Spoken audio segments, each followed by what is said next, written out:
Hello and welcome back to A-Level RS in a nutshell. We are looking at the OCR exam board, and today we're looking at the topic, the person of Jesus. In this video, we will consider the range of views that suggest Jesus was a political and religious liberator. We need to remember that at the time of Jesus, politics and religion overlapped. There were a number of groups that Jesus would have interacted with, and in some cases clashed with.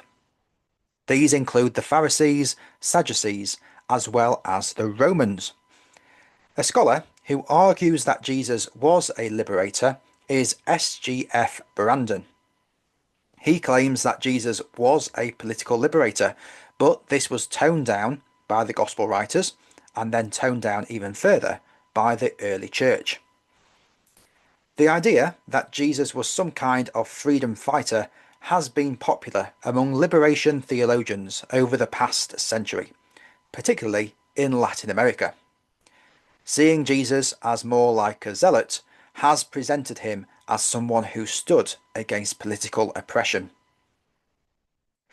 Liberation theologians have interpreted Jesus as being biased towards the poor and oppressed, and this has formulated in the Church's teaching of preferential option for the poor. Jesus often spent time with those on the fringes of society, the outcasts, such as the woman with the hemorrhage. These were people the religious leaders often called sinners. Jesus liberated these people from their sins by offering forgiveness. He also spent time with people of the land who were not as educated as the religious leaders were at that time. It is these outcasts that Jesus presents as the model of moral behaviour. For example, in the parable of the Good Samaritan, it is the Samaritan who shows this ideal moral behaviour.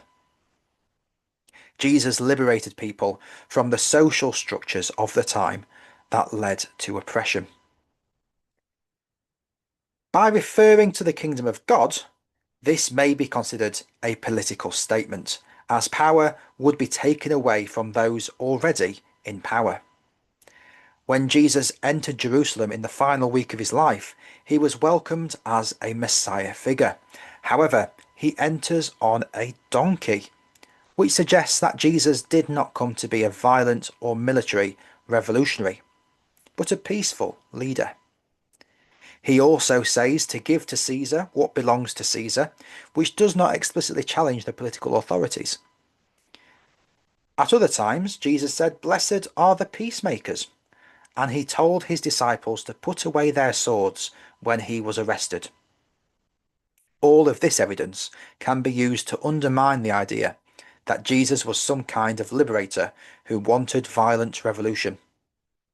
Yet, by the end of that week, Jesus was killed by the Romans as a political troublemaker. Jesus clearly disagreed with the Pharisees, who seemed to focus on the letter of the law, and therefore Jesus believed that they had their priorities wrong. Jesus said that they had lost sight of God's true message. Jesus challenged the temple authorities. Not only did he overturn the money changer tables, but he also said that the temple would be destroyed.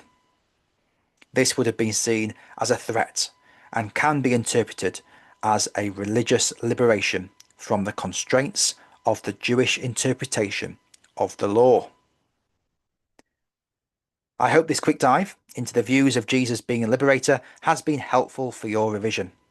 Don't forget to like and subscribe by pressing the buttons down below.